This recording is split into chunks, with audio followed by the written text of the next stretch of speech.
Well, good morning, everybody. Welcome to the North Dallas Plano Career Focus Group. It's April 11th, 2025. We're very glad you're with us this morning. Please note this event is being recorded and will be uploaded to the Career USA YouTube channel to view in the future. By participating in this event, you give consent for your name and picture to appear. Please note that any comments you put in the Zoom chat window will not appear in the recording. My name is Jeff Morris. I founded CareerFW and CareerUSA.org back in the day. My co-leaders are Matt Keelan, who is not with us today. He's taking care of his family issues, and Walt is here, and we will hear from Walt in just a few minutes. Since 2007, I've been facilitating and leading this North Dallas Plano Career Focus Group. The group's been around since the late 1990s. I took it over in 2007 when the prior leader landed a job. In 2008, I started Career DFW to help those unemployed in the Dallas-Fort Worth area. In 2012, I launched CareerUSA.org to help those around the United States. I have written a book called What I've Learned About Your Job Search That You May Not Know. It is available on Amazon, or if you see me, I always have copies with me. And since 2017, I've been a member of the practice interview team. This is a networking meeting. So in addition to sharing job search information, we suggest that you have your camera on and make sure that your full name is displayed in the Zoom so people can see who you are and then be able to reach out to you after the meeting is over. We'd love to see your smiling faces, so please turn your cameras on. Our agenda this morning, we're going to start out with success stories. We'll then go to job leads, 30-second introductions for everybody, committee reports. We'll hear about the interview success workshop, the practice interview team, the career tip of the week, and then our main event about the top of the hour. So we like to start off with success stories. Do we have any landings out there? Any landings in here? No. All right, well, let's move on here. What we'd like to do is everybody who's online right now, in the chat window in Zoom, put in your name, position you're looking for, email, LinkedIn, phone number, and the city you're watching from. Put down 2 or 3 target companies. And then if you have target companies, if you have connections at target companies, please let us know who those are so that we can share that information with everybody. So for everybody online, I'll give you 30 seconds to get started.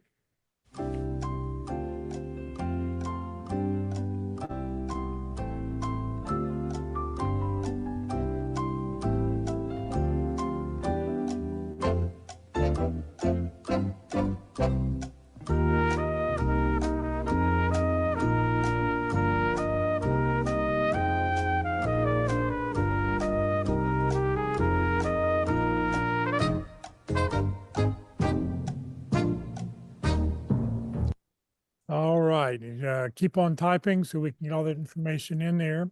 What we'll do now is for those people who here in person, let you give you 30-second introductions, and then we will have those online do it. So come on up, form a line.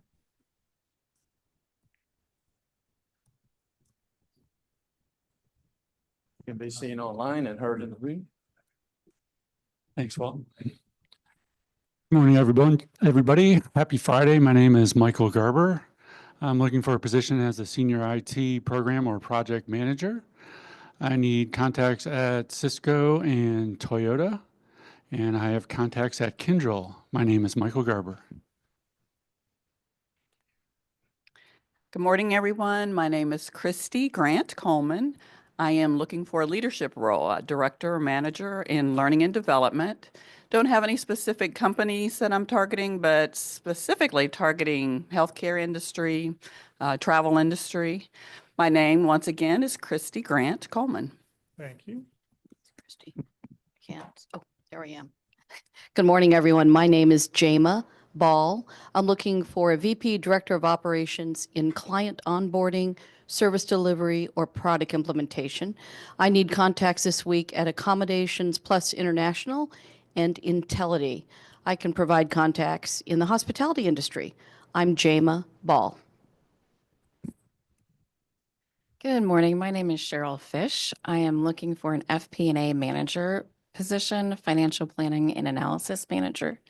I need contacts at American Airlines, and I have contacts at Public Storage, Coca-Cola, and MoneyGram. My name is Cheryl Fish.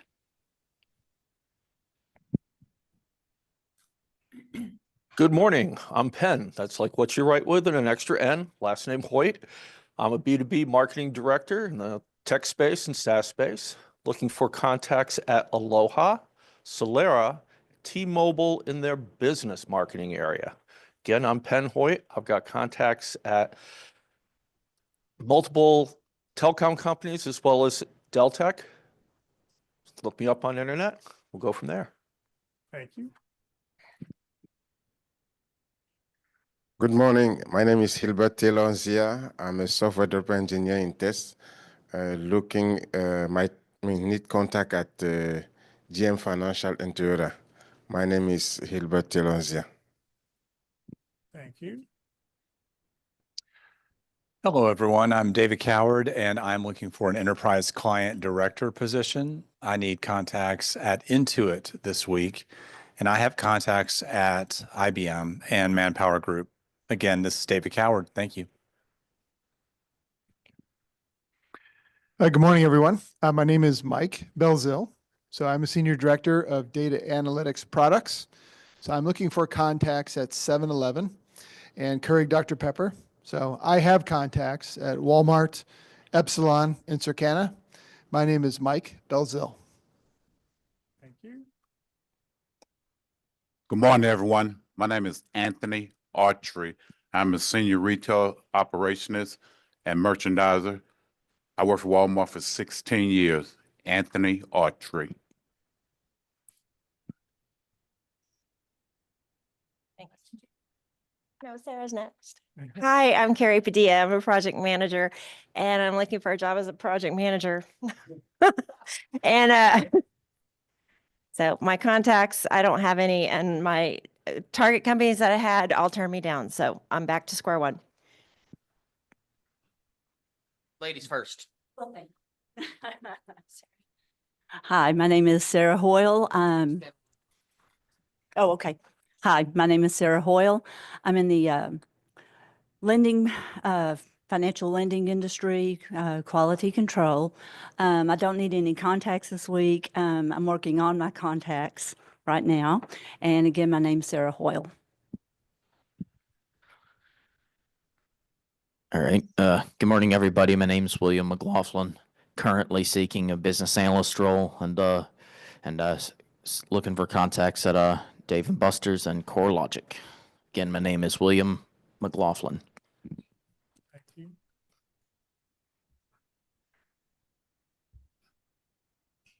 Good morning, I'm Steve Friedman. Telecom experience at Verizon, T-Mobile, and Sprint through mergers of both companies. And I'm looking not for contacts necessarily, but just leads into telecom jobs, tier 2 and tier 3 level support and network operations, or tier 2 troubleshooting. My strength is in trouble tickets. Again, my name's Steve Friedman. Thank you.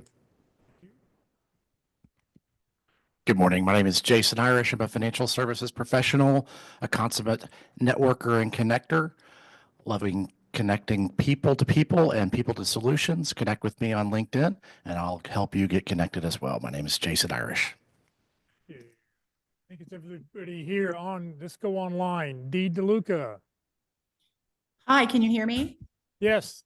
I'm having some technical difficulties this morning. Plus, it's probably okay because I'm only seeing out of my one eye this morning because I just had cataract surgery on Wednesday. So I wanted to join you guys today because I wanted to introduce myself again, Dee DeLuca. I lead the North Texas Job Seeker Group, and we meet the first and third Wednesdays of every month at Preston Trail Community Church at 6:30 p.m. I have the great opportunity to announce that Walt Glass will be speaking with us on April 16th at 6:30, and he'll be speaking about how to be successful in a job interview, how to show your confidence and differentiate yourself from other candidates. So I wanted to make sure I was here today just to let you know that Walt would be speaking, and I would love to have you on April 16th. Great. Thank you very much, Steve. Brian McGovern. Hello all, my name is Brian McGovern. I'm looking for an HR coordinator slash benefits coordinator role. I am looking for contacts at Ross, VetSource, ERW Site Solutions, and I have contacts at Mr. Cooper, which was recently purchased by Rocket. So if you want a position at Rocket, maybe I can help you there. And once again, my name is Brian McGovern. Thank you. How about Casey Cockrell? I'm Casey Cockrell. I'm an operations and IT executive. I'm looking for a director or VP of operations in manufacturing. I live in Frisco, so preferably in the North Texas area. And I'm looking for contacts right now into Dr. Pepper or Emerson. Thank you. Kathleen Dixon. Good morning. I am Kathleen Dixon. I am a VP of Sales and Operations in Senior Living / Healthcare. I would like contacts at LHC Group, which is an in-home care. I have contacts at Atria Senior Living, Brookdale, Discovery, and 5 Star. My name is Kathleen Dixon. Casey Cockrell. I just win, but I'll go again. Sorry. David. Hi, good morning. I didn't get a chance to say this earlier, but I have landed. I received a job offer yesterday for a senior sales representative at Verizon, focused on multifamilies here in the North Dallas area. I think today's group is exceptional because there's at least one member in the group there that's part of an accountability group I'm in, and it's very helpful. So I'm excited to get started. My job will start on the 28th. Thank you. And I can help people with anybody who needs connection over at Verizon. I'm sorry, not Verizon, Spectrum Charter. Thank you. David, congratulations. Please put the landing information in the chat window so I can update our roster. Dee DeLuca.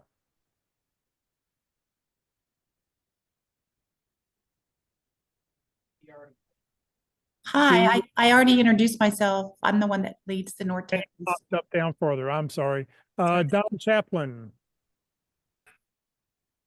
Hi, I'm Don Champlin. I'm a strategic transformation consulting advisor working in the space across the entire enterprise. I work in various companies, and my specialty is in governance and process, and I consult at a high level in that area and solve problems for corporations. I'm Don Champlin.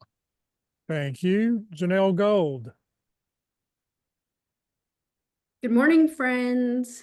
My name is Janelle Gold. I am a customer success manager, and I'm looking for roles at places in the fleet management space. Some people call it telecom, depending on hardware or software. That would be Solera. I think Penn mentioned Solera, Samsara, Trimble. Who else? A few, basically fleet management. That's where I cut my teeth in SaaS, software as a service. My name is Janelle Gold. Thank you. Janelle, thank you. John Zelnick. Zenek, thank you. My name is John Zenek. I'm an operations director looking for a role in technology operations or vendor management. David, once you get started at Verizon, let me know. That's one of my target companies. If there's anything in operations in that area, would love to hear. And I have contacts at PwC. My name's John Zenek. Thank you. Kathy Dixon. Good morning, everyone. My name is Kathy Dixon. I'm a senior technical writer with extensive experience documenting hardware, application and system software, including APIs, and processes and procedures. I have a broad industry experience, so I don't have target companies because all industries and companies need good technical communicators. I have contacts at 7-Eleven and Circle K, but those companies are very towered, I guess siloed is the right word. So, if you're looking for something in 7 Next, I can help you. And if you're looking for something in PM or BA area, I can help you at Circle K. Kathy Dixon, Senior Tech Writer. Thank you. Randall Christopher. My name is Randall Christopher. I'm looking for a logistics process improvement position. I need contacts at Ericsson and Honeywell, and I have contacts at Samsung Electronics America. Again, my name is Randall Christopher. Thank you. Rosina. Good morning, everyone. My name is Rosina Gallman, and I am your Career Tip of the Week host. So I'll be coming back in just a few minutes. I'm looking for a position as a senior talent acquisition business partner or senior recruiter position. I have contacts at a variety of different industries. So as I hear your contacts, I'll reach out directly to you if I have a connection. And then I need contacts at Goldman Sachs, Deloitte, Delta Dental, Unum Dental, MetLife, ADP, USAA, TIAA, and Ericsson. Again, Rosina Gallman, Senior Talent Acquisition Business Partner or Senior Recruiter position. Thanks so much. Thank you. Steve Rohan. Hi, my name is Steve Rowan. I'm a retired .NET developer, and I have contacts at Fiserv and GM Financial. My name is Steve Rowan. Thank you, Steve. Steve Sulkin. Morning, everybody. I'm Steven Sulkin. I'm a director or VP of process improvement. I'm looking for contacts at Parkland, and I have contacts at Baylor Scott and White Health. I'm Steven Sulkin. All right. Did we miss anybody else online?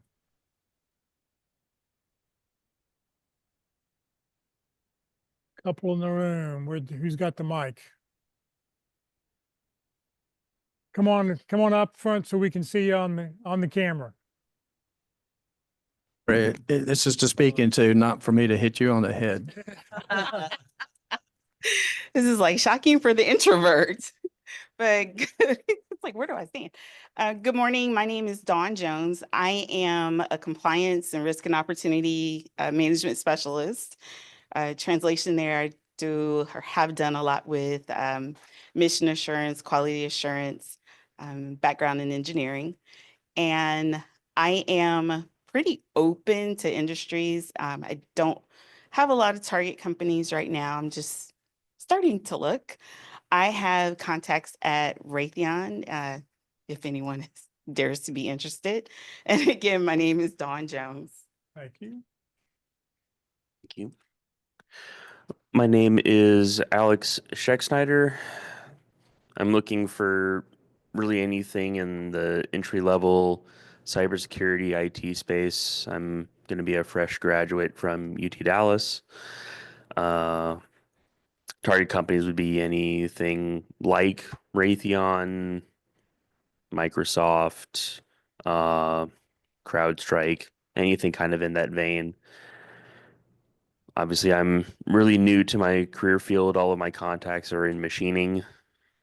So, kind of in that boat.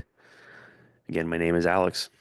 Alex, thank you very much. All right. I think we've covered everybody. Let's see here. I don't think we have any recruiters online. I don't think so. All right, we'll keep going. Let's hear about the interview success workshop. Good morning, Walt. Well, good morning, everybody. My name is Walt Glass. I'm looking for a medical doctor role. I have a wide history of medical situations and interesting experiences. And so I've looked on Udemy and Zoom and LinkedIn for classes. I can't find any on those. But anyway, so outside of that, I like to help people with their interviewing skills. So I offer the Interview Success Workshop. What is different about the Interview Success Workshop? Well, first of all, it's a very informal process. If you agree that what we are trying to sell and demonstrate in an interview, three things: I am who I am, my personality, my characteristics, soft skills. I do, my skills, my knowledge, my experience, and how I combine those for how I can help and add value, then come to the workshop, because we'll want to learn how to sell those things. So when you're in an interview, are you simply trying to ask God to help you answer the questions?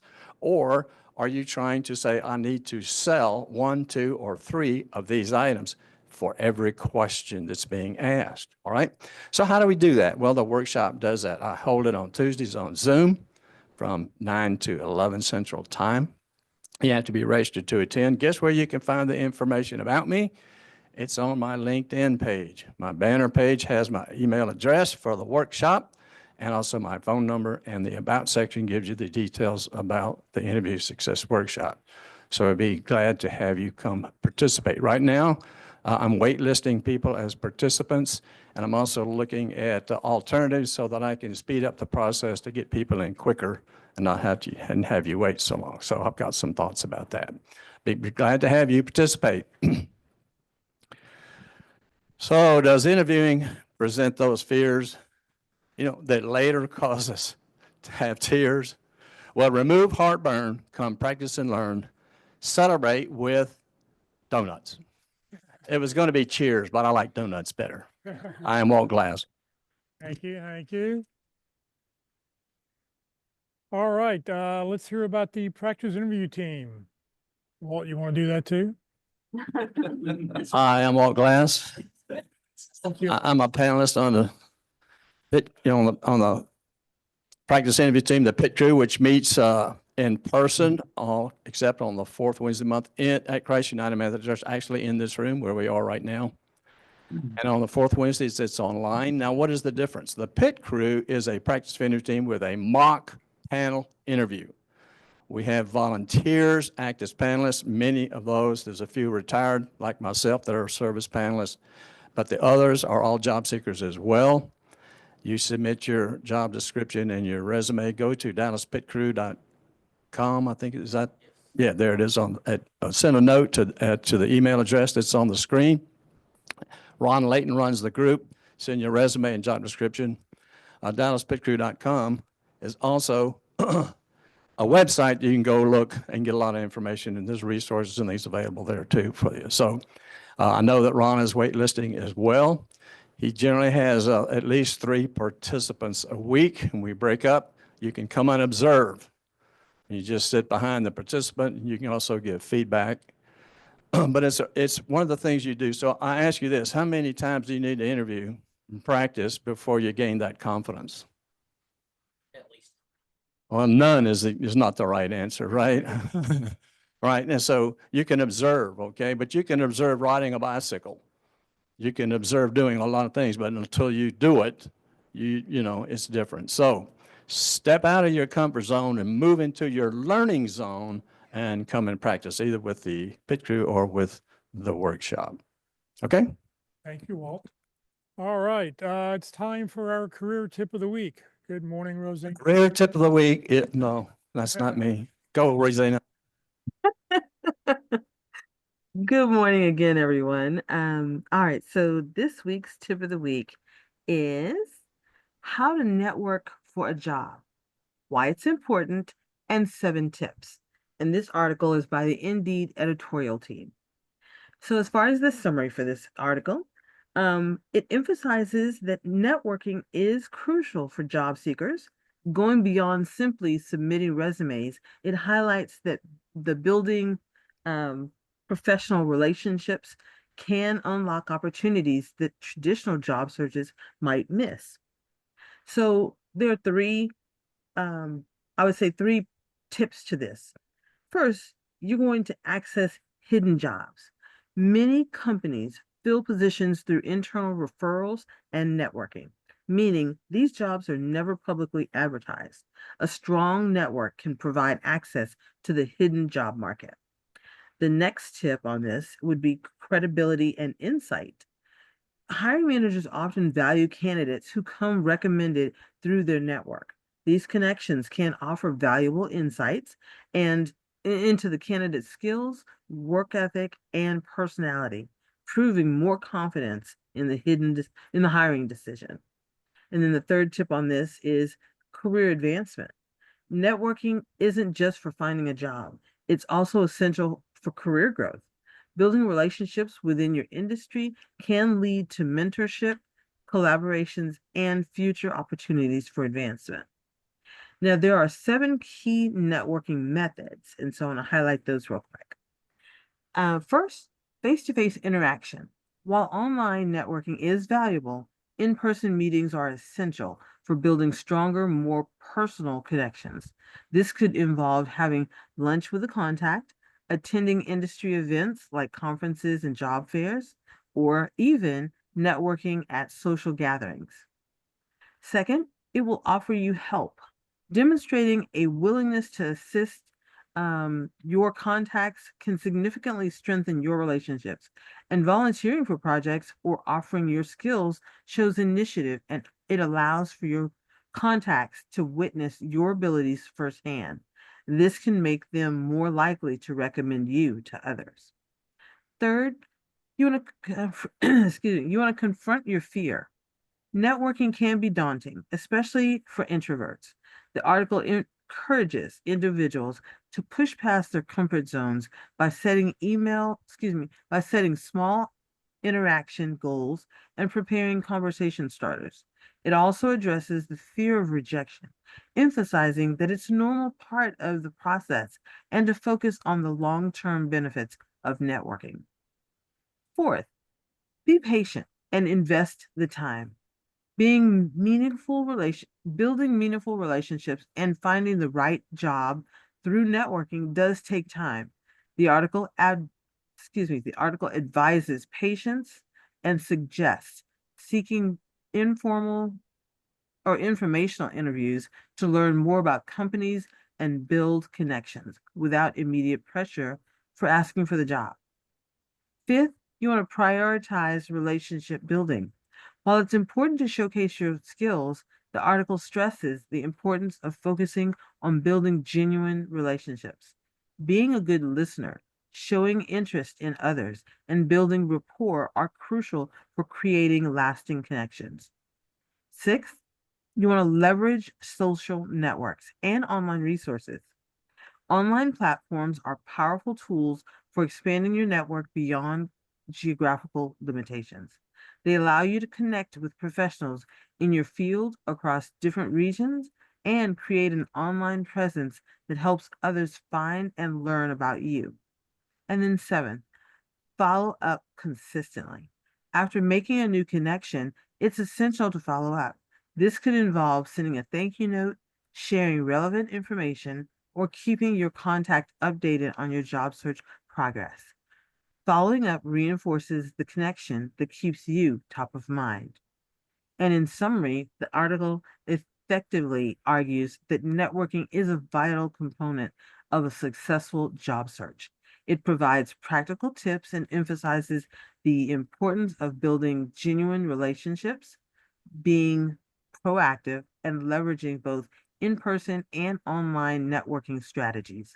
By implementing these methods, job seekers can significantly increase their chances of finding fulfilling employment opportunities. Now that wraps up the article, but I also want to add in real quick. Additionally, I want to highlight last week's session on the interview preparation. It was hosted by Ron Layton of the practice interview team, so the PIT crew. He taught from a 3-page document on interview preparation. So after you hear the session, connect to Ron for the handout. Connect to him on LinkedIn. And then the second resource I want to highlight is the interview prep. It's on the careerdfw.org website at the very top under the career tip of the week. It is 100 plus interview questions. I will include the link to those questions into the chat. but yet I want to highlight and recommend that you open the document, highlight all of the questions and drop them into Word or Google Docs, and then take each question and answer them as part of your preparation for an interview. It gets you in the mindset of how to answer interview questions, and it just gets you in the right headspace. So I just wanted to highlight all of these different resources for you as usual. So I hope you guys enjoy the resources. Again, this week's tip of the week is how to network for a job, why it's important in 7 tips. But then once you get that opportunity, you need to be prepared. So that's why I wanted to tie those two together. All right. Well, have a wonderful weekend, everybody. Rosina, thank you very, very much. All right, and you can see all those posted tips if you just go back to the career DFW or careerusa.org website. Today for lunch, we're going to meet at Mama's Pizza. So everybody needs a hot cinnamon roll, and so we're going to have hot cinnamon rolls with a side of pizza. So come join us today, 11:45, 2130 West Perker Road. For those of you online, you're welcome to get out of the house and come join us also. If you want to receive today's materials, you need to do a couple things. You need to make sure you've signed in. If you're new to the group, make sure you've filled out the new person form that's up on the table. For those who are online, be sure that you've got your contact information there, your name and email address, so we'll know that you've been with us so we can get a copy of that. You will get a copy of the Zoom chat. You'll get a copy of the career tip of the week information. You'll get a link to today's recording, so you can go back and watch this presentation after YouTube uploads it. So, and for those people here, just please make sure that your information is legibly printed so I can try to interpret what you've written. That's always a challenge every week. All right, if for our main event, if you have a question and you want to ask a question, please just raise your hand, or you can enter your question in the chat window. I will be monitoring that. We'd like you to please turn on your camera so everybody can see who is with us. Our speaker today is Clayton Stackdall. He's Chief Operation Officer at DFW Movers and Erectors, okay? He serves on the board of the Financial Executives International of the Fort Worth chapter. He teaches special topics at the Women's Center for Tarrant County. He also leads the Fort Worth Career Search Network, and he is he's a avid photographer. He likes to get out and shoot things that are live. So Clayton, thank you for being with us, and I'll turn it over to you. All right. Thank you, Jeff. And here I'll just try to, it looks like looks like I need to be made co-host, Jeff.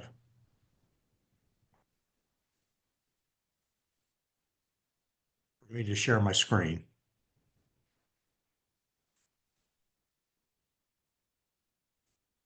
There you go.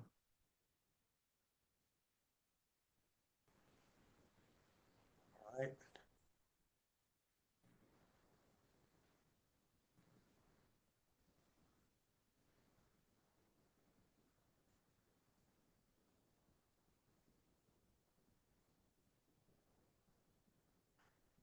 All right. Well, good morning, everyone. I hope all of you are doing well. And it's a pleasure for me to talk to you and talk to you about a topic that I think is really important when you're in job search. And so, as the title of my presentation is Accountability Makes Things Happen. And there is a saying that we judge others by their actions. We judge ourselves by our intentions. And there's a lot of times in job search that we intend to do things, but we don't follow through. And the problem is that when it comes to job search, intentions don't land you a job. Actions do. And that is one thing that accountability provides, is giving you a tool by which it can help you instill, make sure that you are doing things that are going to help you land a job. Now, getting down into the nuts and bolts of, what is accountability? If you look at the Webster definition, it's the quality or state of being accountable, especially an obligation or willingness to accept responsibility or to account for one's actions.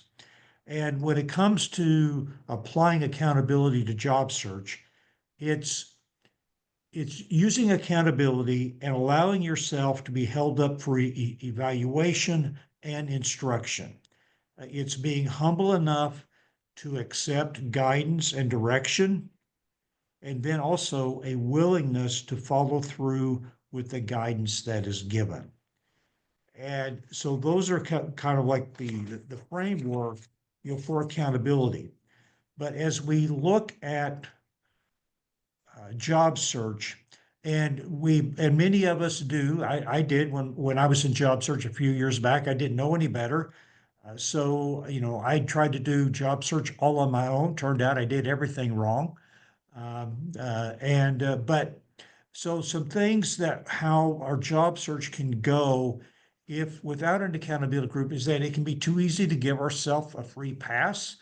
A day will go by or a whole week may go by and we didn't do anything related to our job search. We go, oh, that's okay. I'll just do it next week. And so you just things, you don't really are making any progress. And then the other side of the spectrum is that you can be too hard on yourself. And man, you thought you'd have all this stuff done by Friday, and here it's Friday, and you didn't even get half the stuff checked off the list. So you get out the cat o' nine tails and you start flogging yourself, and which that leads to the dungeon of despair. And I would say even with that, is that when it comes to job search, there is a cycle. Those of you that are in engineering, you're very familiar with the sine wave. The sine wave goes like this. And there's a sine wave to job search. There's going to be those highs where you get that interview, you get that request for interview. It seems like the interview goes really well. You feel like you nailed the job. There's also, you're going to meet some incredibly nice people, good people that you would not have met had you not been in job search. But then you have the downside of the sine wave, and that is that job offer you thought sure you were going to have in your email evaporates, or you hear crickets. And so accountability, without accountability group, that can really play on your emotions, which as time passes can cause you to lose focus. I can remember when I was in job search, I'm not a gardener at all. When I was a kid growing up, I worked so hard to garden. I swore to myself that I would never have a garden when I became an adult. But suddenly, it was like, well, trimming those shrubs is not such a bad idea when I was in job search. And so we can find ways to try to keep ourselves busy till we don't have to focus on what we really need to do, which can cause us to lose momentum. There is as Newton had the law of motion, those things at rest tend to stay at rest, those things in motion tend to stay in motion. And so that's the deal, is that you need something to help keep you going to where you don't come to a stop. And when you come to a stop, it's so much harder to get started. And then the other thing is that, we can become overwhelmed. How many of you were taught how to look for a job? Probably none of you. We've been taught to work, but not how to locate a job, how to find a job. And so that can create obstacles for us, is that we can feel overwhelmed, particularly if we're trying to do job search by ourselves. And that's one thing I will tell you, is that when you're looking at job search, we all have one big obstacle, all right? And it's not your resume, it's not your age, your wisdom highlights. It's not your LinkedIn profile. The biggest obstacle in your job search is the space between your ears. If you can win the battle above the neck, you will be so much more effective in your job search. But that's where I see in working with people that are in job search, that's where I can see them struggle is the mental game. And I'm assisting people, it actually will be 10 years come June that I have been the director of Fort Worth Career Search Network. And that's what I have seen. And so that's how things can be without a job search, without an accountability group. So what are the purposes of an accountability group? And by the way, if you have questions, feel free to type them in the chat window or whatever. I guess Jeff or Walt, if either one of you can just kind of monitor that because I can't see it. But if you can monitor that, then we can definitely try to answer questions. But one of the, when we were working, we all had a boss who held us accountable. Now, I'm sure most of you on this call is that you did your job. You didn't really have to have somebody to remind you of your duties. You did them, but you still knew you had somebody to answer to. And the problem is when that job loss occurs, you lose that accountability. In fact, when job loss happens, nothing is the same. It's not just the loss of the paycheck. It's the loss of routine. Unless you have kids, you don't have to get up at the same time. The people who you thought were your friends find out you're no longer friends because the only thing that really held you together was work. You don't go out to lunch with the same people. So a lot of things change. So one of the things that accountability groups, and the purpose of it is to hold people accountable for actions, to make sure you're doing something that's going to help you land a job. And then the other thing is that it's to provide support because once again, oftentimes our support structure evaporates when job loss comes our way. And we may get support, but it's not the kind of support we need. And I've seen this time and time again, is that particularly with immediate family, you may get asked, well, hey, did you find a job yet? Or whatever. And, they may be innocent in their question, but you can just feel that weight because you're already putting enough pressure on yourself.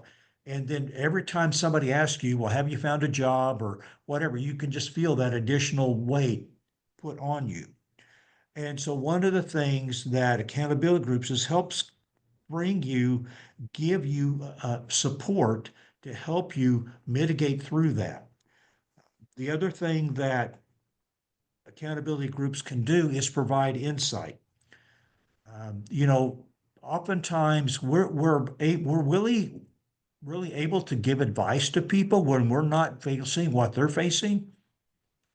And so when job loss happens to us, is that we can't see the forest for the trees because our emotions are in play. And so that's one thing with accountability groups and accountability group partners is they can see through the fog because they're not tied to the emotions that you are. So they can see things more objective for you as well as you can see things more objective for them. And then it can also practice tough love. That's the whole deal of accountability group is to help you grow, to help you accomplish the goals that you have set for yourself. And that's oftentimes what can happen is that, we really become too lax with ourselves. And so that's one thing is that if you have people who you really respect, and that you're meeting with, say, on a weekly basis, the last thing you want to do is let them down. And it's not like, oh, I got this deal, but no, you want to be sure you have something to say because of that respect that you want to maintain with them. And so the big purpose of accountability groups is to instigate and sustain meaningful action. Once again, is to make sure that you are doing things that are going to help you, land the job that you're looking for. So kind of tied into this, why do I want to participate, or why would I recommend that you participate in an accountability group? Which, by the way, when I was in job search, I was a member of 3 different accountability groups, not all at the same time. I turned out I was the remedial student of all 3. The first one, they all landed, and then I started a second one and they landed. And finally with the third group, I finally got it. I got over the finish line. But so why participate in accountability group is it instills motivation. Once again, if you're meeting with people who you respect, the last thing you want to do is let them down. So that itself will create some motivation. But it helps keep you focused on your goals, which is critical. It helps keep a list of what actions that you say you're going to achieve and the due date for those actions. That's going to be one of the things we'll talk about as we go through the process of how to run an accountability group meeting. And then the accountability group should remind you when your actions are not completed or they're not achieved by the deadline. So once again, that's the purpose of accountability group, is to keep pushing you, not necessarily in a bad way, but in a positive way, just making sure that you're headed in the right direction. And then they should challenge you when your actions are not leading toward the goal you desire. And what is your goal? Well, your goal is to land a job. So your accountability group should be pushing you that way, and they should be raising their hand if they see that you're doing things that are contrary to your goal, that you're allowing your time to be sapped by things that are not helping you toward landing a job. And they provide a support and sounding board. That's one thing that I learned through participating accountability groups, which many of my accountability groups, we still stay in contact with each other. We became friends. And so that's one thing, is after a few meetings, a bond develops, and you're able to support each other. When one person's down, the other people can kind of pull them out of the gutter. When that person's down, you pull them out of the gutter. And then too, they're a great sounding board. As we talked about, the Dallas Pit Crew. Even if you have a good accountability group, you guys can do mock interviews with each other. You can bounce ideas off each other, have each other look at your resumes and those type of things. And those things can really help you. And the other thing is that, there are down days in job search. And, I'm a positive person, and most of the days when I was in job search, I was at peace about it. But there were days when, it just was not a good day. And that's one thing with accountability group, is they can keep you moving forward even on those days that you don't feel like it. Okay. And we do have those days. And so that's one of the why I encourage you to participate. And in addition to that, there are benefits, as we're going to go into detail here, that can really help you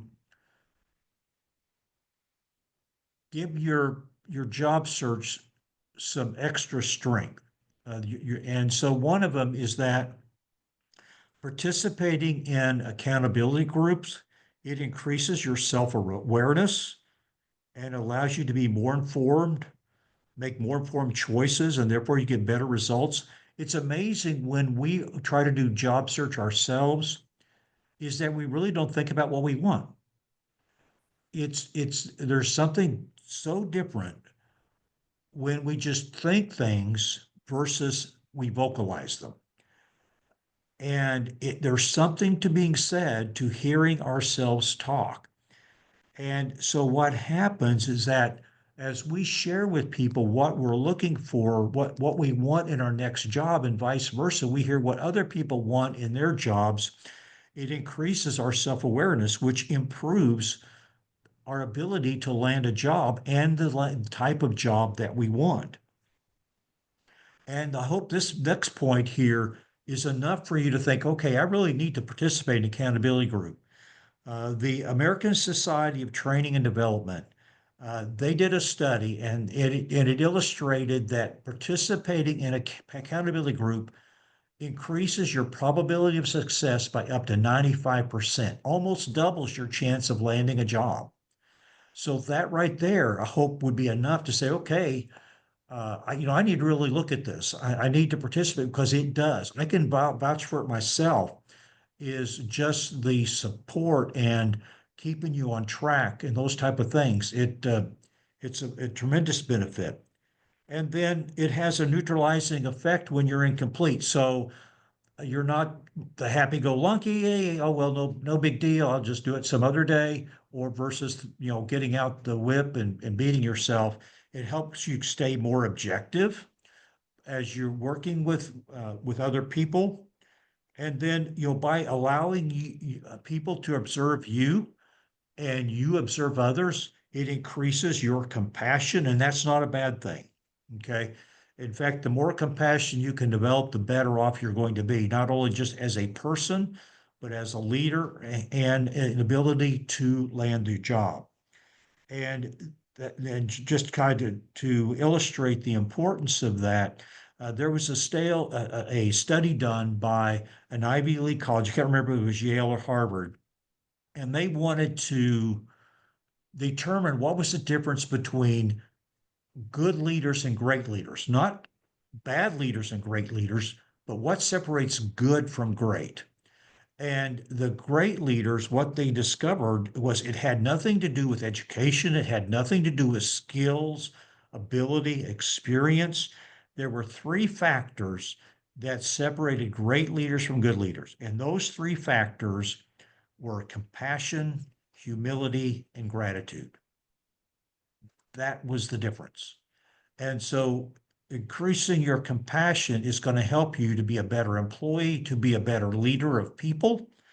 And so that is something that is actually a good benefit that comes out of an accountability group. Now we're going to kind of switch over to how do we go about creating an accountability group? All right. So we talked about the benefits and hopefully you're halfway sold on the idea. Obviously, if there's an accountability group that's already in existence that has an opening, you can join, but if that's not an option, then how do you go about creating an accountability group? Well, the first off is identify 3 to 5 people in your network. It can be larger than that, but usually 3 to 5 is a pretty good number. You want at least 3 because if there's an accountability group and it's only you and one other person, and that person lands, then you're stuck by yourself all over again. So usually at least 3 people is in your group, in your network. And these people can be in your same functional area. Like say, if you're in project man, they all could be project managers. Or if you're in sales, it could be sales. It could be industry specific. Maybe it's everyone's in it. It's part of technology. Or you just open it up to anyone. The groups I was involved in, we had people from different disciplines that were part of the accountability groups that I had. The main thing is you want people who are going to give you, they're going to participate consistently, and they're going to be a quality contributor. You want people who are part of your accountability group who are going to be willing to give you constructive feedback. If your accountability group is made up of yes people, that's not going to get you anywhere. You need people who are willing, who once again, in a good way, with respect, but if you need some constructive criticism, you need people who are willing to do that. I don't recommend family members. I think it should be people independent of your family. A former Marine wouldn't hurt to help keep you on track. When it comes to co-ed groups are fine. Groups made up of men and women. I would just say is that with groups that are made up of men and women, you just have to have very strong guidelines. But because what I can tell you is that, after the first couple of meetings with an accountability group, the masks start to come off and people get real. They get real with their emotions, um, and just how they're feeling. And that's one of the good benefits in a way of accountability group, because, if you just need to let out some frustration, you got a group there. Now they're not there to be your coach day in and day out, but there are those times you just need to vent. Um, but what can happen if there's not strong guidelines in place is that compassion can transition to infatuation, which can transition to lust. So there just needs to be good guidelines, rules in place. And speaking of that, is that you do need to have ground rules on how your group will work.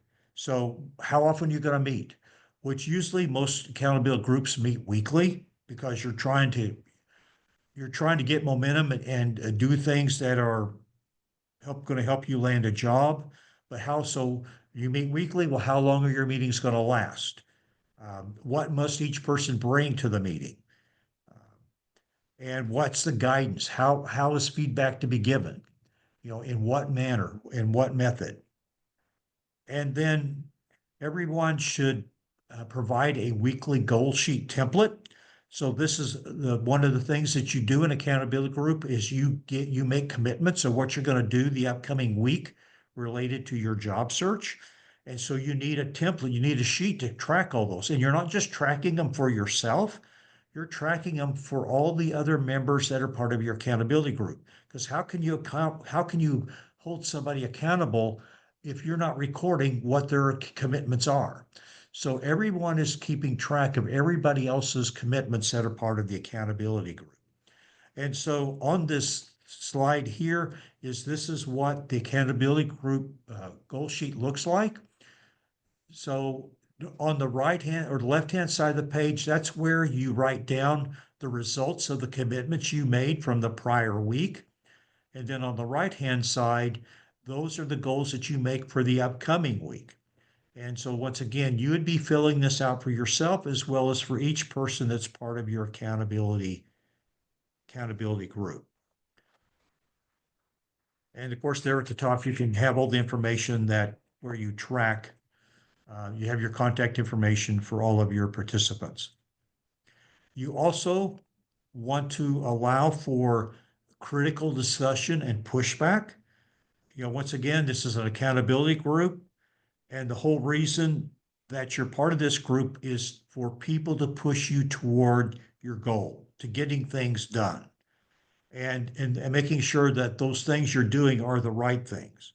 So if your goals are too easy, your accountability group members should be telling you that. If you're not accomplishing things on time or completely, they should be telling you that too. Once again, this is to help get you and give you accountability, just as like you when you were working and you had a boss, you go, okay, I've got people I've got to answer to. I need to make sure I get these things done.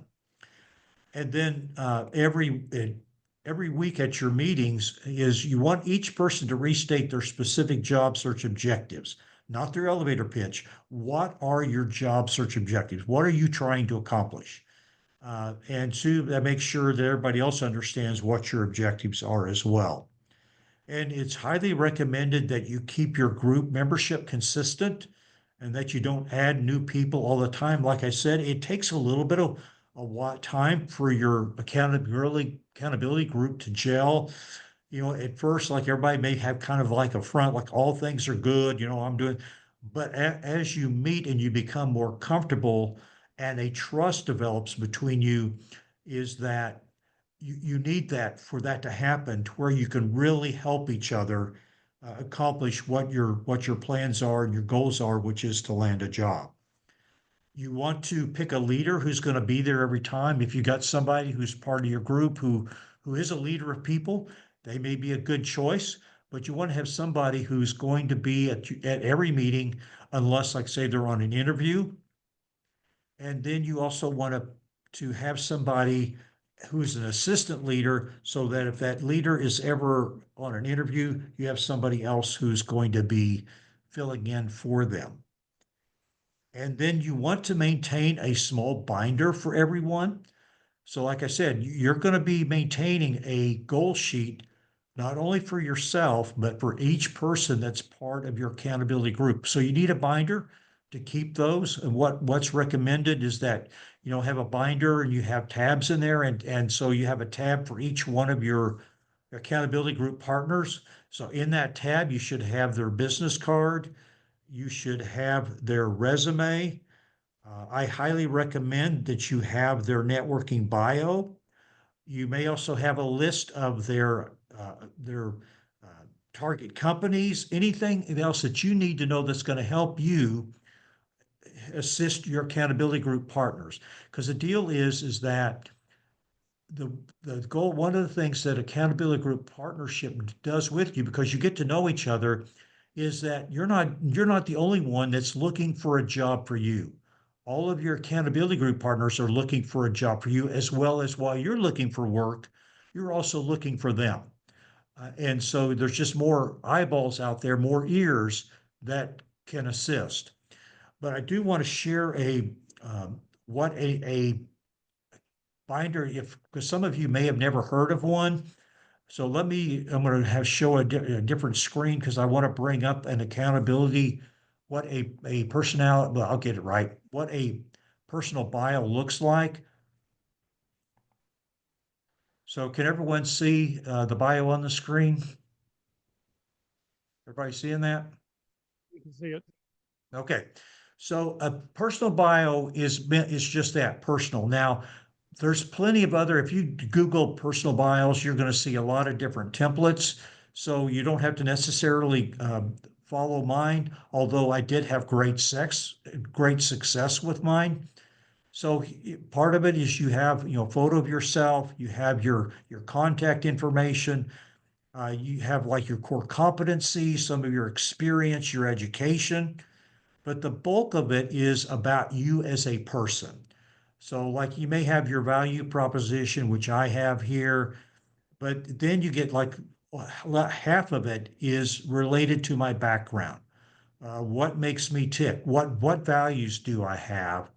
That type of thing. And so I used this extensively when I was doing informational interviewing, or if I was meeting with someone and, and a resume would have been too forward because, obviously, like if you're meeting with somebody, and you hand them a resume, what does that say? Does it say, can you help me find a job? Or do you have a job for me? And so there's some cases where you may obviously, I recommend that you always have your resume with you, but there may be times where a personal bio is actually going to be more beneficial for you than your resume. And so I recommend this. In fact, I've provided my presentation already so it can be distributed after the meeting. I've also included my personal bio.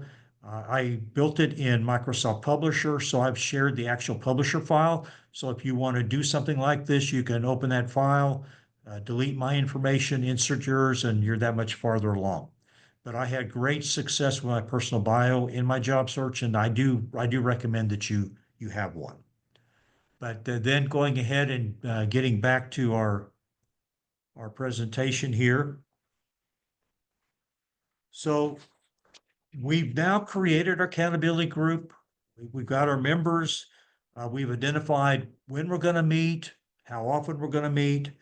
And so then you have your very first meeting, right? So how does that go? Well, what's recommended is, first off, is everybody introduces themselves. You may already halfway know each other, but because maybe you met somewhere, like maybe you met at North Dallas, Plano, or whatever. But everybody introduces themselves and shares with the group what brought them to the group, why they're participating, what they expect to get out of it, and then also what do they expect to give into the group. And then you just talk about the foundation of the group. So the foundation is the set of rules for your group. How are you going to operate? What are your rules? So good things to discuss is confidentiality. Are you going to have the policy, the mantra, what happens in Vegas stays in Vegas?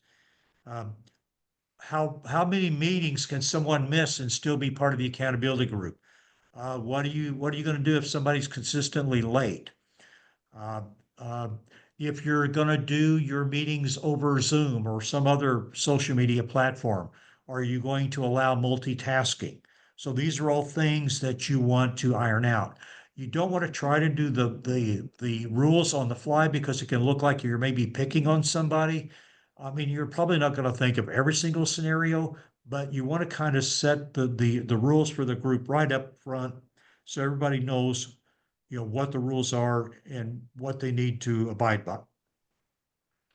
And then the next thing you do is you just explain the agenda for your following meetings, and which we'll go to into on our next slide.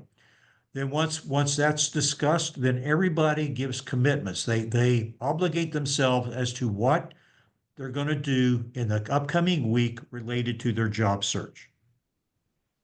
And these commitments need to have some substance to them. Like somebody say, well, I have 5 commitments next week. I'm going to apply for 5 jobs online. And that's not a good commitment. That may be one. One commitment is, okay, I'm going to apply for several jobs online. Okay, now what's next? Okay, what's recommended is that you have 3 to 5 commitments per week. I would say that's a good number. I don't recommend more than that because you can set yourself up for failure if you over obligate yourself. So 3 to 5 is good as long as they're good quality commitments. All right. I've seen people sign themselves up for 15, 20 commitments for a week, and that don't do that. 3 to 5 is good. And then once everybody has made their commitments for the upcoming week, then you end the meeting with gratitude. Is that each person shares one thing that they're grateful for. All right. And that's very, very important. When we're in job search, we are very keen about what we don't have. We don't have the job, and there may be that, we just got that. Well, it's the uncertainty of job search, not knowing when that job offer is going to come and looking at the bank account and all of that. So it's really important to consciously make yourself aware of things that you are grateful for and then to verbalize those things. And so, I mean, accountability, gratitude is important in all facets of life, but it is extremely important when you're in job search. And I just want to highlight one thing about, okay, why gratitude? There's a gentleman by Amen. He was a self-avowed atheist. He thought gratitude was a Christian hocus pocus thing. I don't know why, but for some reason he had to do a study on gratitude, and his studies really opened his eyes, and he ended up writing a book. It's called The 31 Benefits of Gratitude You Don't Know About, How Gratitude Can Change Your Life. And in his study and his analysis, he was able to identify that gratitude impacts 5 areas of our life: emotional, social, career, health, and personality. Is that if we will look at our career, is that being grateful, having a grateful look at life, is that we are a better decision maker. We have increased productivity. We're a better manager. We have improved networking. Social, we're more social. Our marriage is healthier. Our relationships are deeper. Emotional wise, we feel better. We're more relaxed. We're more resilient. We have happier memories. Personality wise, we're less materialistic. We're less self-centered, more optimistic. And health wise, it improves our sleep. We're sick less. We live longer. We exercise more, and we have increased energy. So gratitude is really something that we want to embrace while we're in job search. But of course, not just in job search, but in all times of our lives. But so then getting back to, okay, now that we've talked about our first accountability group meeting, how do all the subsequent meetings work? Well, one is you always want to start your meetings off on a good note. So when you first meet, everybody just mentions something that is new and good. It doesn't even have to be related to job search. Just what's happened in your life that's new and good. Could be, hey, my son his team just won, a championship. They won t-ball, or whatever the case might be. Just something that's be fun to talk about. And then once that's over with, is then every person checks in. Like, how did your week go? And that can set the stage for how accountability group members will look at your response on how you fulfilled your commitments. Because I remember when I was in job search, I had lightning strike my house. There's nothing like Chart Electronics at 2 a.m. in the morning. Okay. Do you think that derailed my job search a little bit? Yeah, I had to work on getting a bunch of stuff fixed. So every person just kind of checks in and lets everybody know how their week went. And this is also a good time to say, hey, I got some questions on stuff. Because I mean, how many of you had an interview and you walked away scratching your head, going, what in the world just happened? And so you can say, man, I need some help. I had something happen this week. I need to bounce some ideas off. And so once everybody checks in and kind of says, how their week went, is then everybody goes over the commitments they made at the prior meeting and whether they accomplished them or not, and what was the result. Okay. So everybody goes down and checks in on every single commitment that they've made. And then each member gives feedback on those commitments that were made. They give direct, honest feedback.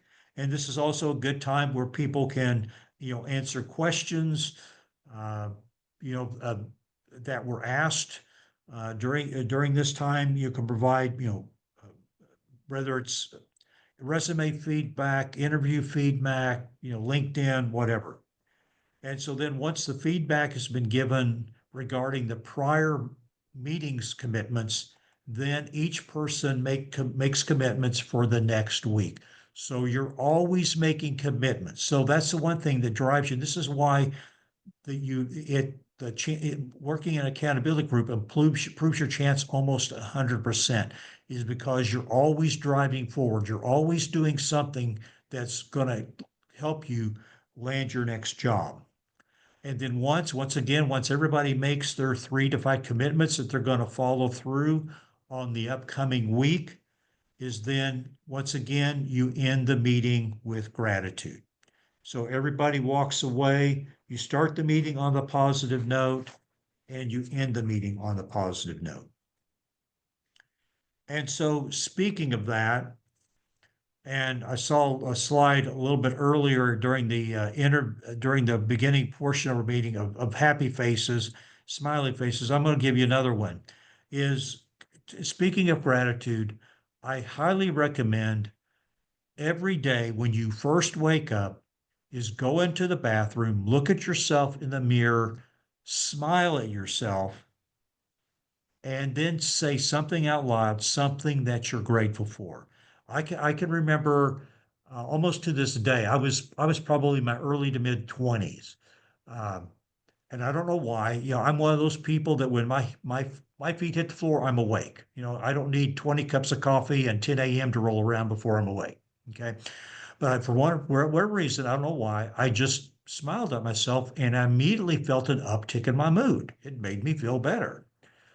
And so I've tried to practice that. So what I encourage you is every morning when you get up, go into the mirror and look at yourself. Even if your hair looks like this, okay? Mine, it looks like this because I have less of it, okay? So smile at yourself and then vocalize something that you're thankful for. And it's a good way to get your day off to a good start, okay? So as we are wrapping up and giving, so we want to give plenty of time for questions and that type of thing. I am a learner by nature, and so I spent a lot of time studying about accountability groups, so I would know one, how to do one when I did it. And so the sources there are there on the screen, but I also like to point out, I approach job search and from a Christian-based perspective, from a position of faith. That's one thing at Forward Christian Church Network is that I tell people we're unashamedly Christian, but we do it. But so there's several scriptures I want to just highlight, and they're all found. Well, two are found in Proverbs, and one is found in Ecclesiastes. But Proverbs 18:1, whoever isolates himself seeks his own desire. He breaks out against all sound judgment. In other words, the Bible's saying don't do stuff alone. Okay. Proverbs 15:22, plans fail for lack of counsel, but with many advisors they succeed. Then Ecclesiastes 4:9, 10, and 12. Two are better than one because they have a good return for their labor. If either one of them falls down, one can help the other up. But pity anyone who falls and has no one to help them up. Though one may be overpowered, two can defend themselves. A cord of three strands is not quickly broken. All right. And so I highly encourage you, as I said, I was a member of 3 different accountability groups. I found it to be very helpful. I can remember the very first accountability group I was a member of. We had some really good meetings, and our different accountability group members, they would tell their spouses, and the first one I was in was all male. The second one was made up of male and females. But the wives are going, why are you spending all this time with other people? And so we actually had a get together with all of our accountability group partners and our spouses. And that was one of the most delightful meetings. And it was, in that fact, we've stayed in contact, and several times we've gotten together again with spouses, even after we all landed. So it can really help form lasting friendships. You're going through, I mean, what they talk about is that people in combat, they develop a relationship, and that oftentimes that the people you're in combat with, you're closer to them than you are your own family. Well, that can happen here as far as you have relationships that are formed in a time of struggle, in a time of job search, in a time of uncertainty. And so these can become lasting friendships. And so it's something that I do encourage. It could really help a good benefit. I think one thing I did not maybe touch on was, okay, where do you find these accountability group partners? I would say is try to find accountability partners that either live near where you live or you have some place in common. So like a great deal, as I'm not sure how many meet there in person at North Dallas, Plano, but if you're already coming together at a common place, people that are attending there would be good people to make a pound because you got something that's already bringing you together. Or if you attend South Lake Focus Group, people there, or your church, wherever. But what I would encourage is you don't want to have people that are part of your accountability. They're having to drive extremely long distances because they may attend for the first couple of meetings, but then they're going to find that that drive is just too long, and then they're going to fall off. And then you're going to be trying to fill that hole again. And as we talked about earlier, as far as keeping your membership consistent, that's what's recommended. The only time really you should be adding people to your accountability group is one, if you have somebody that lands a job and they leave a hole, or you have somebody that they are just not participating, they're not contributing to the group. And in that case, you need to cut them loose and then replace them with somebody who is going to be that valuable contributor that's going to help everybody achieve the goals that they've set for themselves, and to be that good sounding board, and also to practice that tough love that's needed, and that's the purpose of the accountability groups. Any questions? Any questions? Anybody online? Just And I'll stop my share so I can see faces. So. Questions. Hold on here in the room. We'll get the mic to you.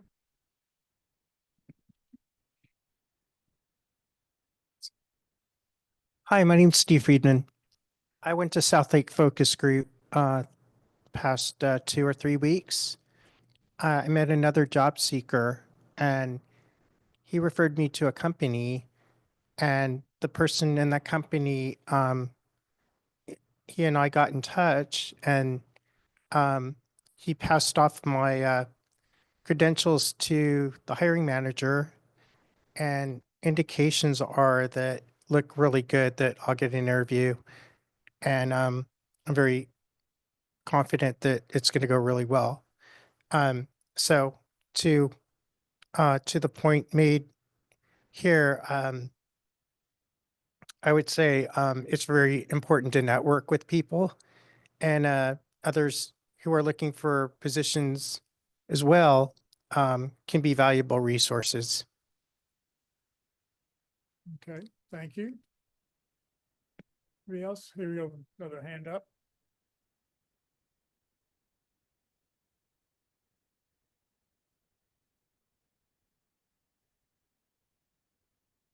Not a specific question at this point, just a comment. I've been in an accountability group for really since the beginning of the year. Actually, with David, who just landed, so I'll be happy to take credit for his landing.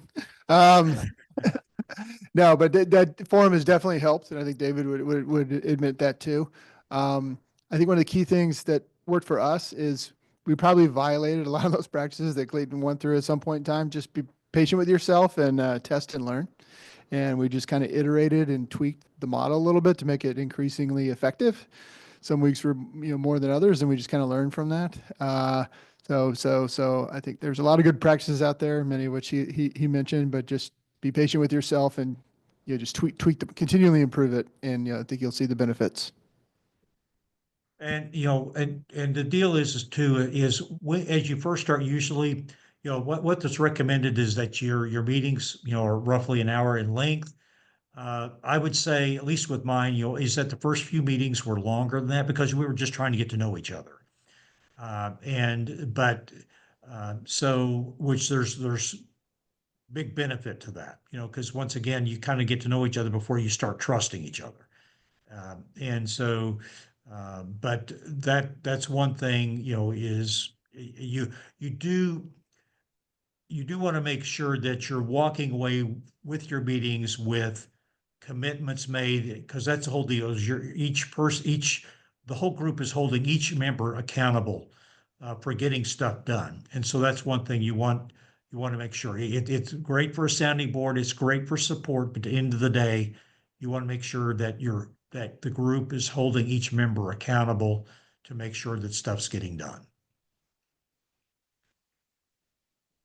Couple more hands up.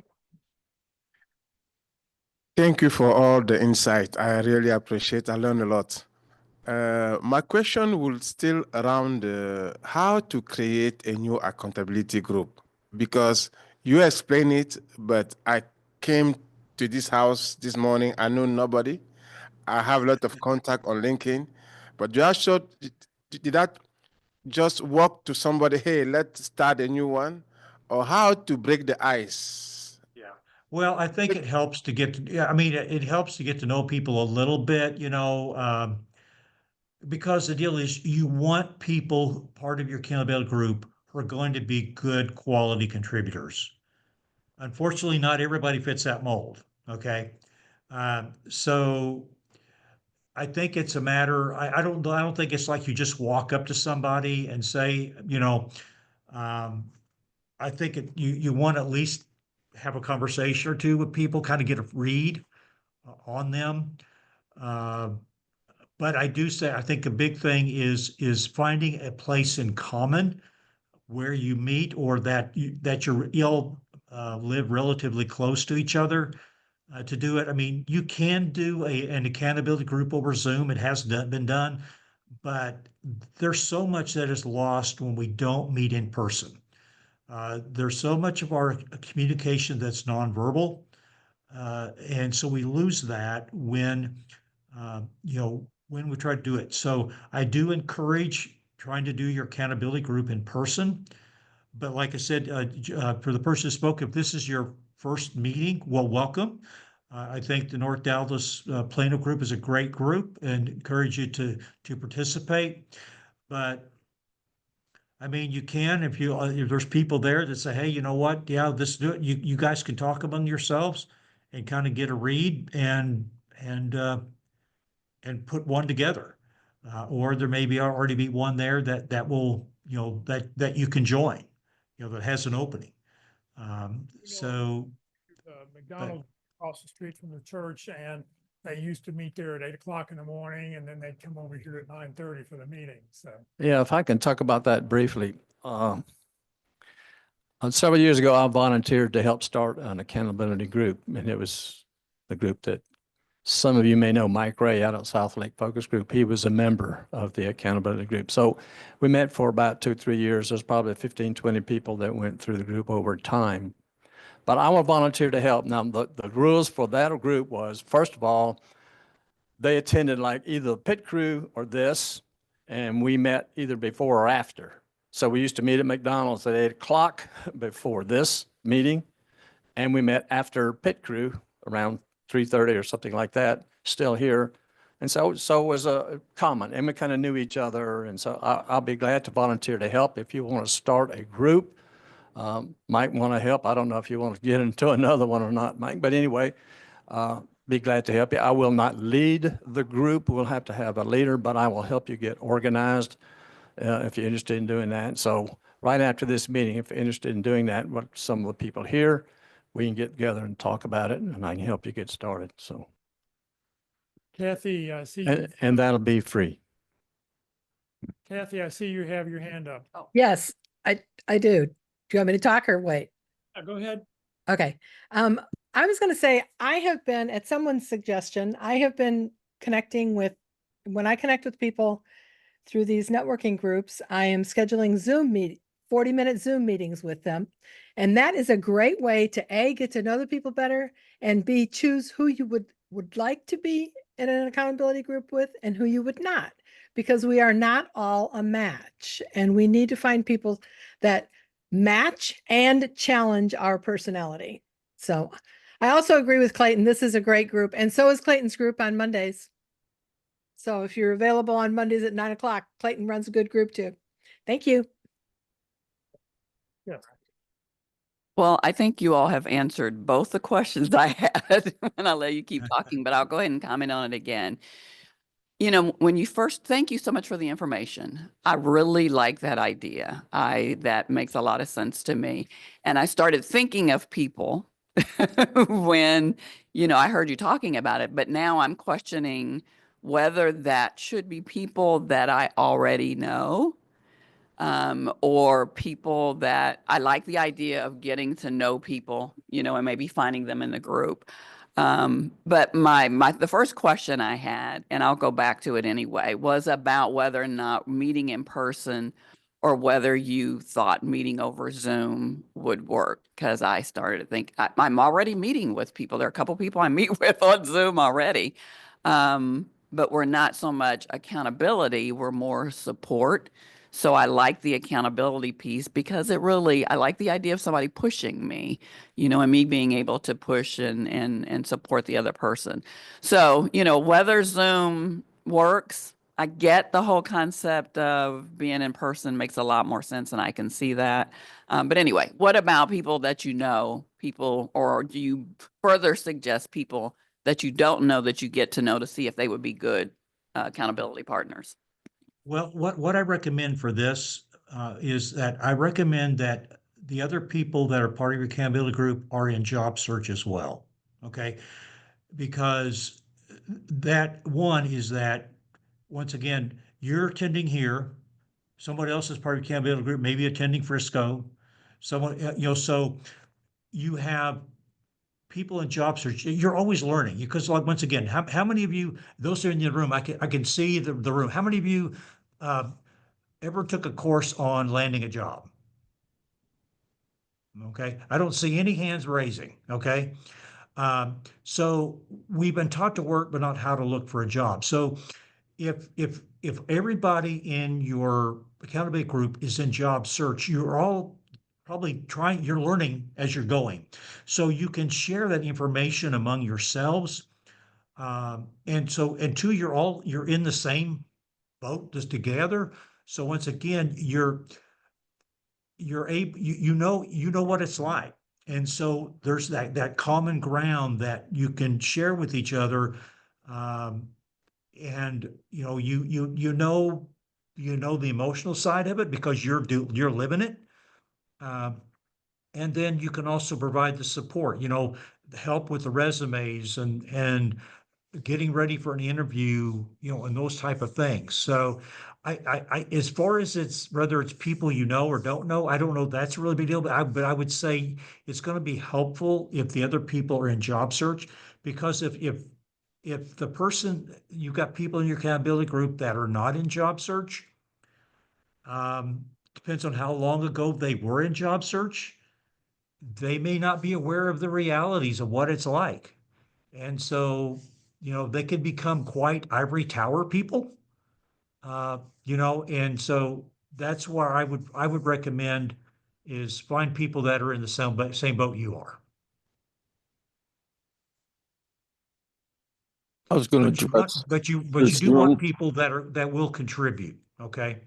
And that are not Debbie Downers. Now, it's okay to have a down day every now and then, but you don't want to have somebody that you're having to pick out of the gutter every single meeting, okay? I was going to address your question on the Zoom group. I have one that's pretty much a Zoom group that did not intentionally start out as an accountability group. It happened that it worked out that way. All three of us, and sometimes a fourth comes and joins us at times, all happened to be in a job search at the exact same time. And we found out about that because we happened to, email each other back and forth and do some Facebooking. And one of the people actually showed up on one of your meetings on a Tuesday, LinkedIn Tuesday, that I didn't know. And then she and I got together with another person. She happens to be out in Colorado. The other person's down in Florida, and I happen to be here.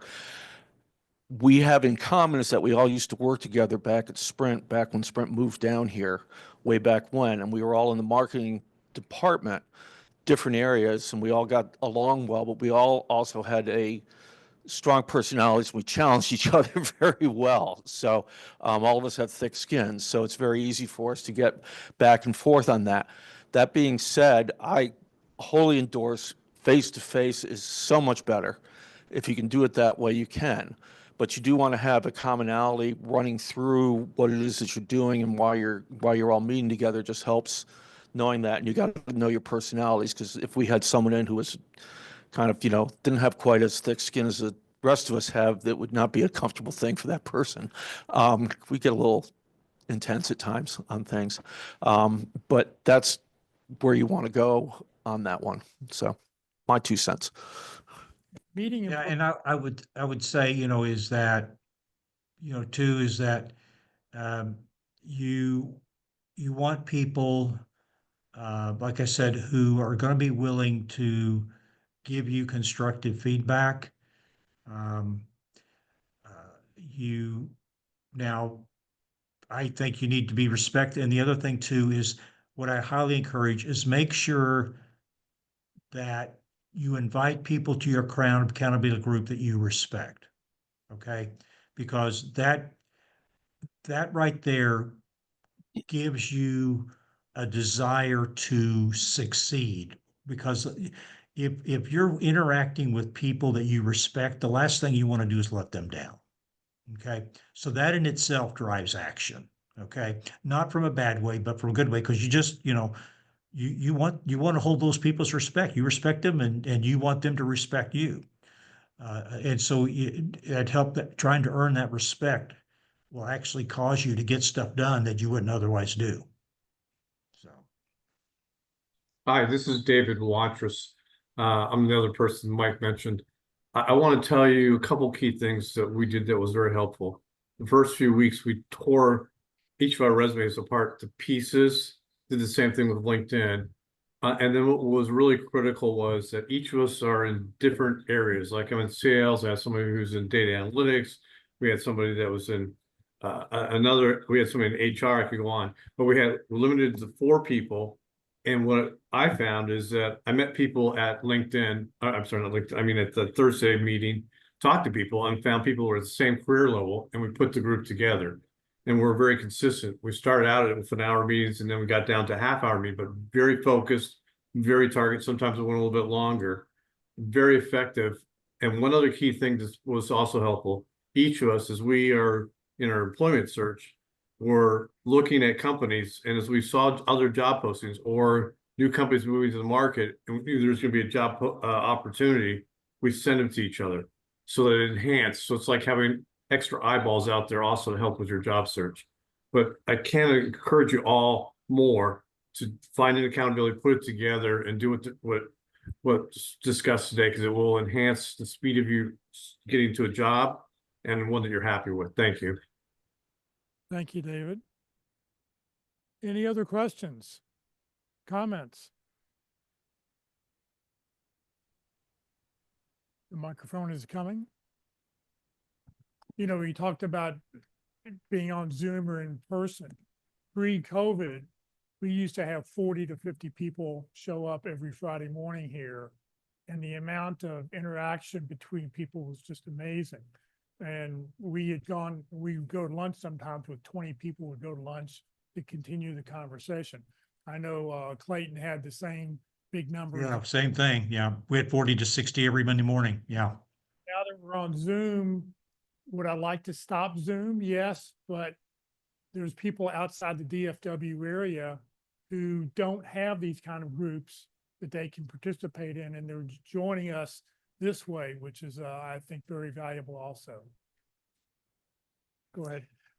Yeah, just a couple of more things that build on what David said that's worked for our group more through trial and error than anything else. I think the key is finding people with a similar, mindset approach for their job search, where they're at. Our group is, there's different types of groups. A lot of people in the same industry or just live really close to each other. For us, not the case. We just happen to be the right stage in our job search and have the right mindset and approach and willing to commit. So it worked for us. Be sure you have skin in the game. So for us, we routinely go to South Lake Focus Group on Thursday. So we just said, all right, we're going to meet every Thursday, either before or after South Lake. And so whatever works for you, just a forcing mechanism that says, hey, we're all going to be in the room here. We're most likely to be in person here, piggyback off those, like was mentioned. That was helpful for us. Yeah, it is an accountability group, but also the whole notion of having your back, having everyone's back. That's been very helpful with that smaller, more supportive group. It's it's the carrots and the sticks, not just the sticks. So Right. that is going to be very helpful. In terms of lessons learned, don't blend accountability meetings with networking. We've made the mistake sometimes after the South Lake meeting. We're sitting in the little coffee shop there, and then literally 20 people, crash our accountability meeting and say, hey, how you guys doing? Oh, okay. Can I join you today? Next thing you know, the whole agenda is make it separate. And it's not a networking meeting. It's an accountability meeting that has networking benefits. You could do that later. If you want people to join your group, just have them just join and try out. Throughout the past 4 months, we probably had 4 or 5 different people just come and sit in one of our meetings, and it wasn't for them. We must be extremely annoying. And but no, it found other things maybe were a better fit for them. So I think that's important, that kind of how the group operates and gels, it will make it more effective. And then the agenda, having a set agenda is helpful in putting time streaks on it, because otherwise the discussions can be great, but they can drag on, and a 30-minute meeting can become like a 2-hour meeting, and which may or may not be good, but if it's consistent, it's probably bad. So have the rigor, get through your normal drill, and then you can always talk at length about a particular topic. So there's just a couple of thoughts that we learned.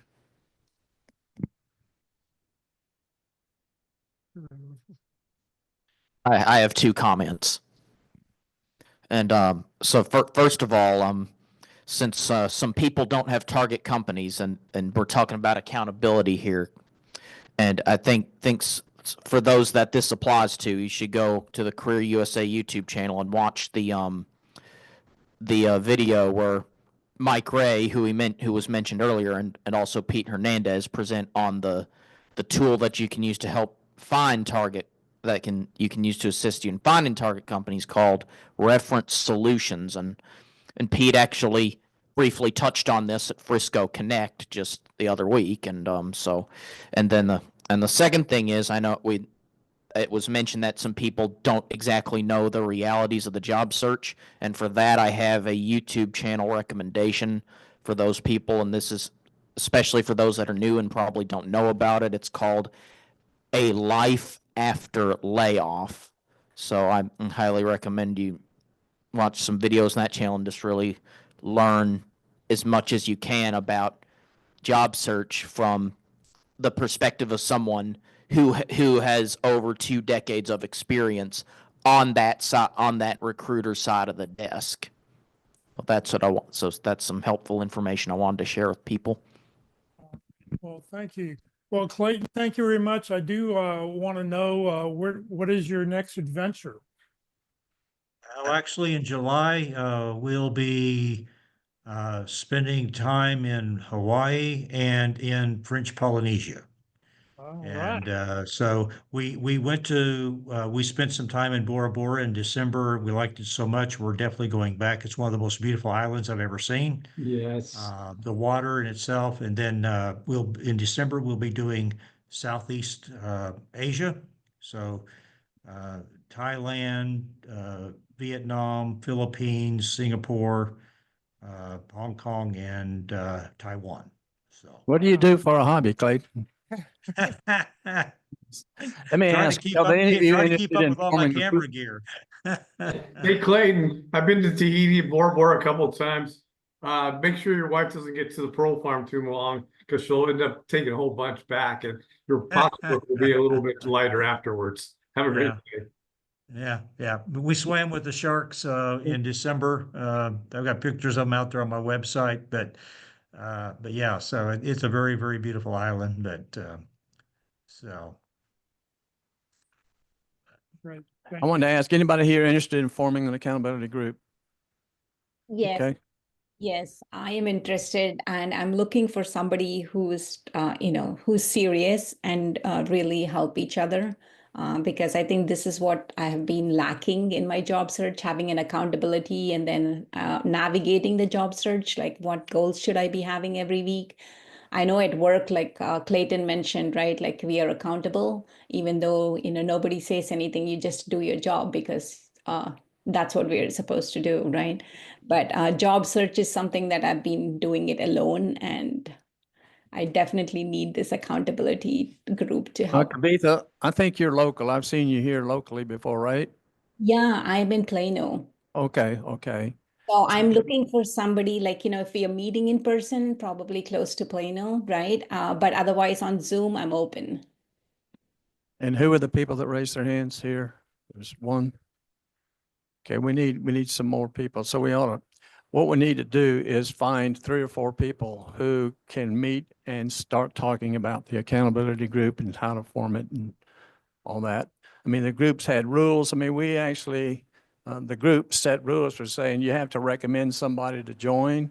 Here's some facts we want you to cover before you even come and sit in, things like that. But anyway, so I know the 2. So send an email to me saying, hey, I'm interested.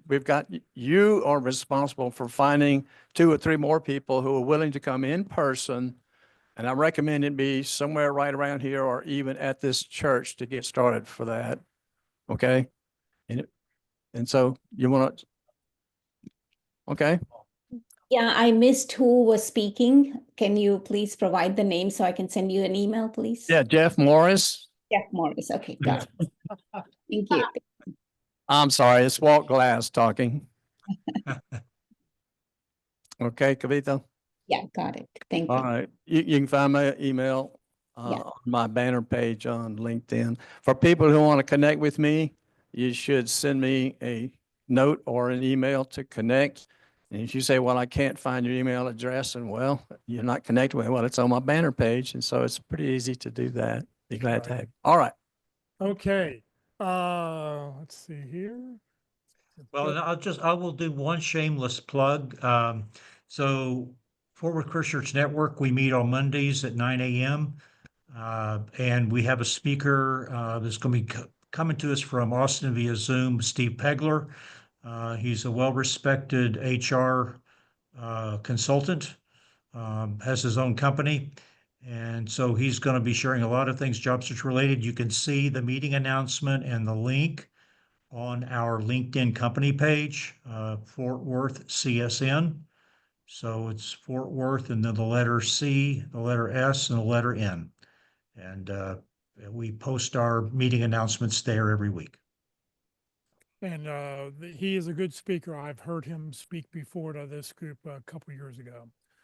All right, next Friday, Roast Recruiter, Rick Martinez from R2 Technologies will be with us. And I haven't seen the ground rules yet, but we'll have some ground rules before he shows up. So we want him to go home okay. All right. I want to just mention Career DFW and careerusa.org.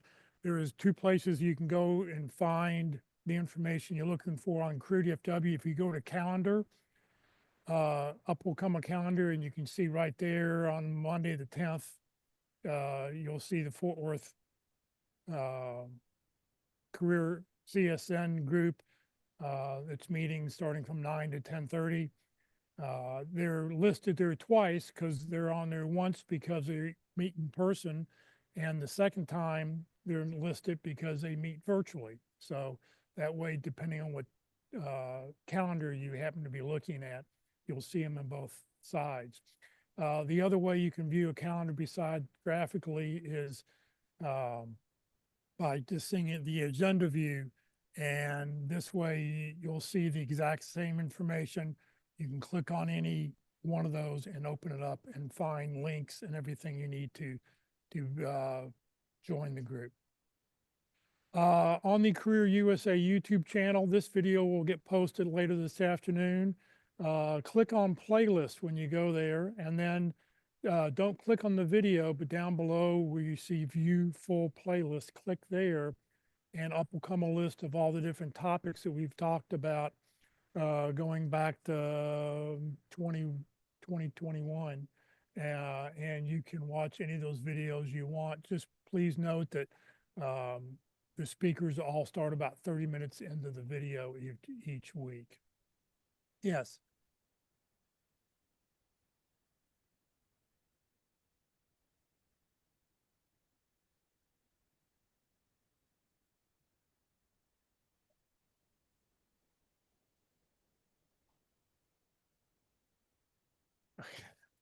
No, hold on.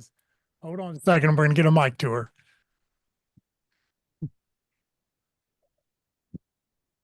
Thank you. Hold on. Thanks.